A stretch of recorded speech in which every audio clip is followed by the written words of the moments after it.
રાજકોટ કોંગ્રેસના ફાયરબ્રાન્ડ નેતા ઇન્દ્રનીલ રાજગુરુ દ્વારા નિવૃત્તિનો મામલો.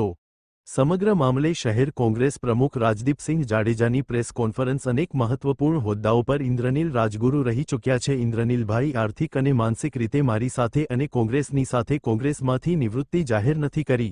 ઉંમરના કારણે નિવૃત્તિ જાહેર કરી છે. 35 વર્ષ કોંગ્રેસને તેઓ આપ્યા છે અને શહેર કોંગ્રેસ અને પ્રજાને આપ્યા છે. 72 કોર્પોરેટરોની જે ચૂંટણી આવી રહી છે તેમાં આર્થિક અને માનસિક રીતે તેઓ સાથે રહેશે. અહેવાલ સંજય પોપટ. ખાસ કરીને ઇન્દ્રનીલભાઈ રાજગુરુ ગુજરાત પ્રદેશ કોંગ્રેસના અમારા એક સિનિયર લીડર છે.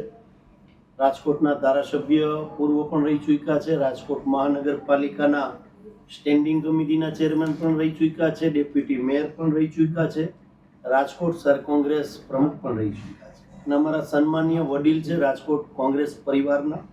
અને આપે જે વાત કરો છો કોઈ ફટકાવાળી વાત નથી. પ્રથમ આપને વાત કરું, ઇન્દ્રનીલભાઈ રાજગુરુ મારી સાથે લાઈવ કોન્ટેક્ટમાં છે. ભારતીય જનતા પાર્ટીને સ્થાનિક સ્વરાજની ચૂંટણીની અંદર લડવા માટે મજબૂતાઈથી અમારી સાથે છે. આર્થિક રીતે પણ સાથે છે, માનસિક રીતે પણ સાથે છે. જ્યાં જ્યાં ઇન્દ્રનીલભાઈ રાજગુરુની જરૂરિયાત ઊભી થશે ત્યાં સંપૂર્ણ રાજકોટ શહેર કોંગ્રેસના પ્રમુખ તરીકે અને વડીલ આગેવાન તરીકે મારી સાથે છે. એટલે કોઈ ફટકાવાળી વાત નથી. એમને જે નિવૃત્તિ જાહેર કરી છે એ પણ આપના માધ્યમથી કહેવા માંગુ છું, કોંગ્રેસમાંથી નિવૃત્તિ જાહેર નથી કરી.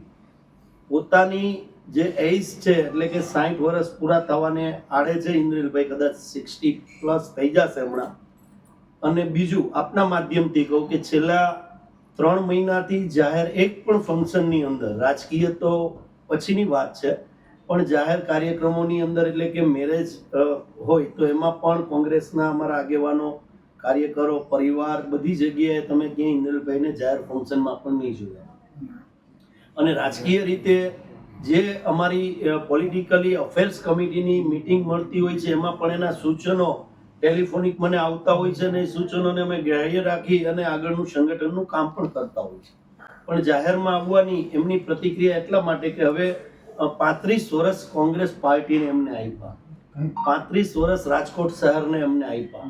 હવે એજના કારણે અને જે 60 વર્ષ થઈ ગયા છે એમને, એટલે થોડા સમય માટે એ જાહેર જીવનમાં કદાચ ક્યાંય પ્લેટફોર્મ ઉપર મીડિયા સમક્ષ અથવા રાજકીય સ્ટેજ ઉપર તમને નહીં જોવા મળે. એ ચોક્કસ એમને જાહેરાત કરી છે, વાતનો સ્વીકાર કરું છું.